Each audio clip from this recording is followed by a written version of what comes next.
In this video, I'm going to share some tips on how you can use oral history to document how the coronavirus pandemic has changed our daily lives. We're currently living in a historic time. Because of social distancing and stay-at-home orders, we're no longer able to gather together like we used to. We've had to make adjustments in order to keep in touch with family and friends.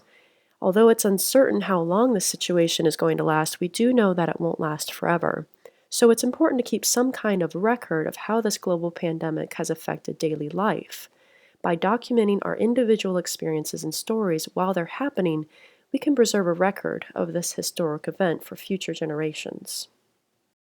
There are several different ways to document your experiences. Keeping a daily journal, taking photos and video of how your community has been affected, or you can make short oral histories, where you record interviews with other people or with yourself.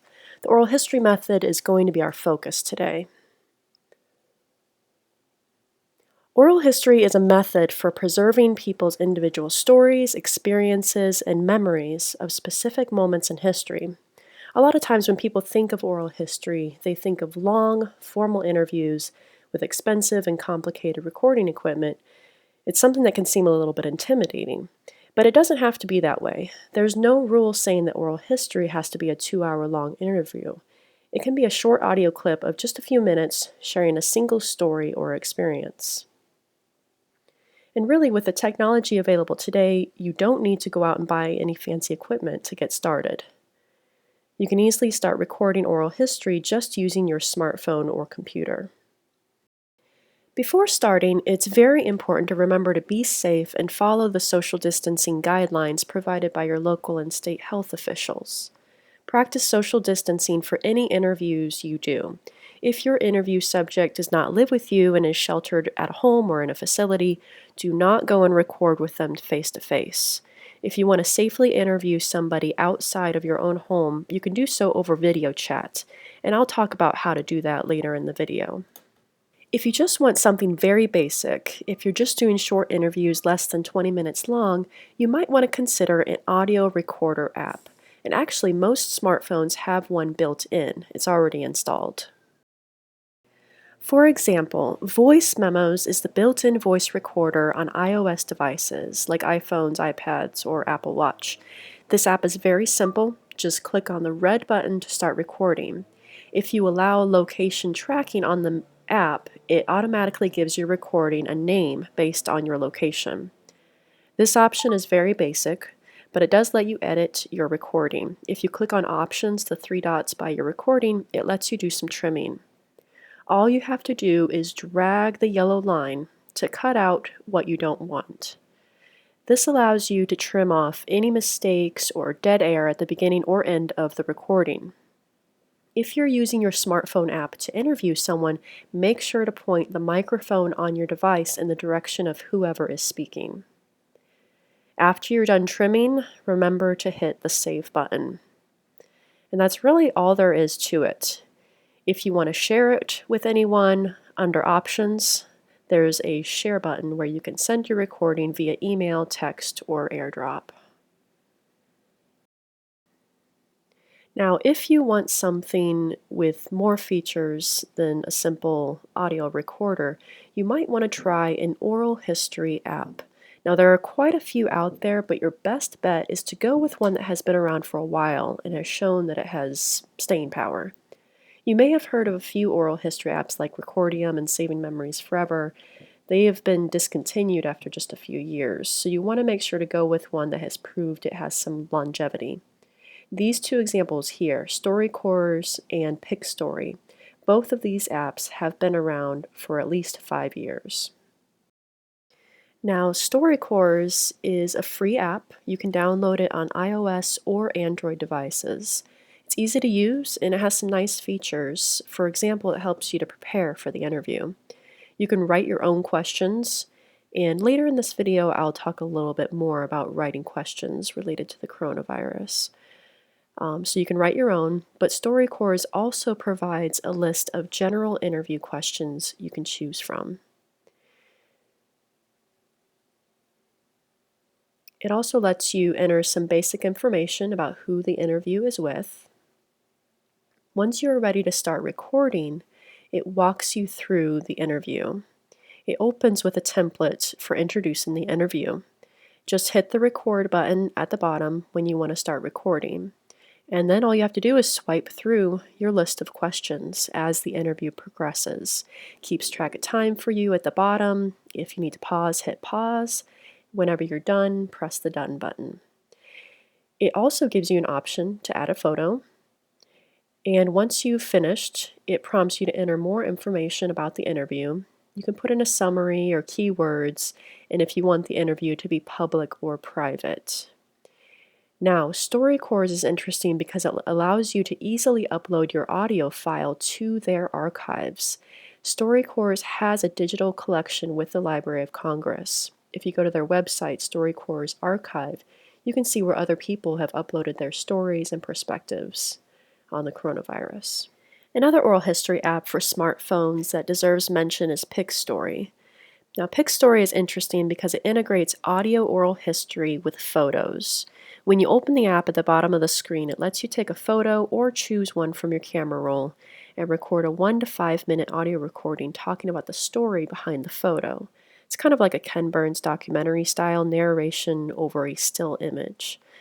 So look through your recent pictures on your phone. Maybe one of them illustrates something about life during the coronavirus. I chose this one of a sign I saw right outside my house. Once you choose your photo, then record audio telling the story or context behind it. You just hit the red button to start recording. And you can re-record as many times as you want. Once you're happy with it, you can save it or you can share it.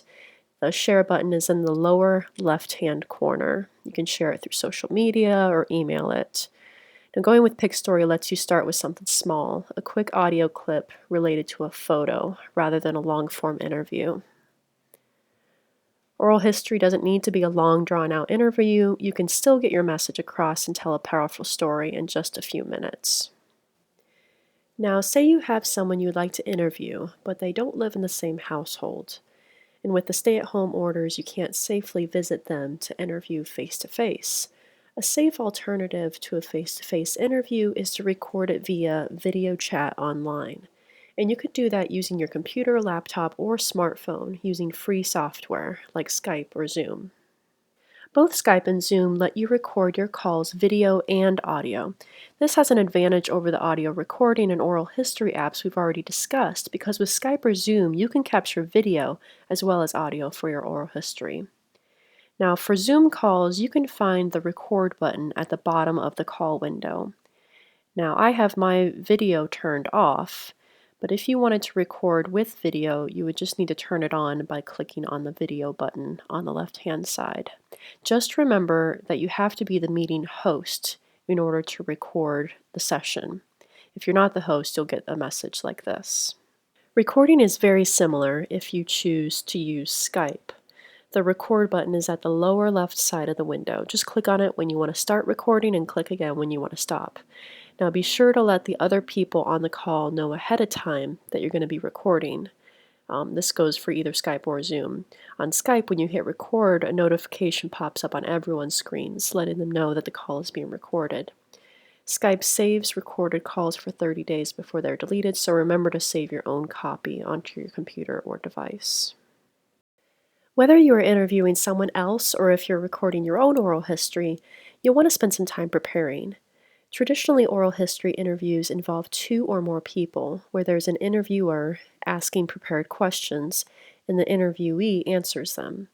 It's conversational, kind of a back and forth. But if you have a specific story or experience you want to record, there's really no need to find a second person to ask you questions. You can do it on your own. In a sense, you interview yourself. If you are interviewing someone else, you'll want to, of course, contact them, explain the purpose of the interview, and ask them if they're willing to be interviewed. Make sure to find a quiet space with minimal distractions to record. It's also a good idea to test your equipment and battery power to make sure you have everything you need so there's no interruptions in the middle of the interview. Make sure to have the interviewee fill out a release form, even if you're family members. You can find sample release forms online, like this one from the Library of Congress. This form is important because it gives permission to share the content of the interview and allows future researchers to use it. Before the interview, you should take some time to prepare questions. When it comes to oral history interviews, some questions are better than others. It's best to ask open-ended questions, ones that can't be answered with just one word. You want the person to answer at length. Open-ended questions often start with, "Tell me about," or "Can you describe?" Here's a list of sample questions for interviewing somebody about the current coronavirus pandemic. During the actual interview, there are a few things you want to remember. Always start out the recording by stating some basic background information. State your name, the name of who you're interviewing, date and time, and the place where the interview is taking place. Now, this applies to whether you're doing a traditional oral history interview with two people, interviewer asking the interviewee questions, or if you're just doing a recording by yourself. Next, if you're interviewing another person, the focus should be on them, not you. They should be the one doing most of the talking. So try to avoid crosstalk and interruptions. Interruptions break the flow and can make the interviewee forget where they were headed. Their train of thought can get broken. If you have a question about something they said, jot it down on a piece of paper and ask it after they finish their thought. Make sure to listen to their answers. Don't just follow questions down on the list. Make sure to listen and then build on what they say with follow-up questions. Lastly, make sure to be considerate of the time and watch for signs of fatigue. After you're done recording your oral history, you should consider sharing it with a place that can preserve it and make it accessible to researchers in the future.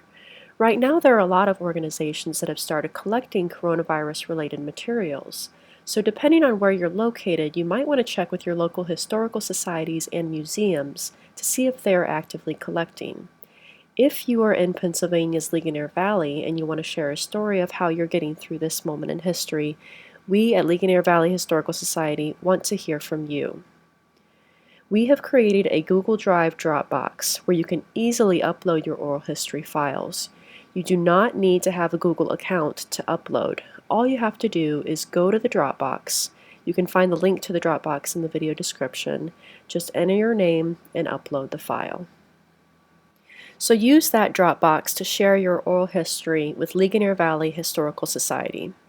Now, Westmoreland County Historical Society is also collecting materials. They have teamed up with St. Vincent College to create a COVID-19 public history project called Pandemic 2020. The Pandemic 2020 project is collecting a wide variety of materials, not just oral history. So you can decide to upload text or images, as well as audio and video recordings. Now, if you are interested in contributing to a national scale coronavirus oral history project, you might want to check out the COVID-19 Oral History Project, which is organized by Indiana University, Purdue University, and Indianapolis. Even if you're not going to contribute to their project, this site is worth checking out. It has a lot of tips and helpful information for people who are new to oral history. Plus, they have a really good list of interview questions for discussing the coronavirus. Lastly, as I mentioned earlier, the people who did the StoryCorps Oral History app have a StoryCorps archive platform through the Library of Congress. So if you end up using that app to record your oral history, you might want to consider contributing to their archive. Well, I hope this video was helpful and inspires you to start recording your stories about life during the coronavirus. Thanks for watching.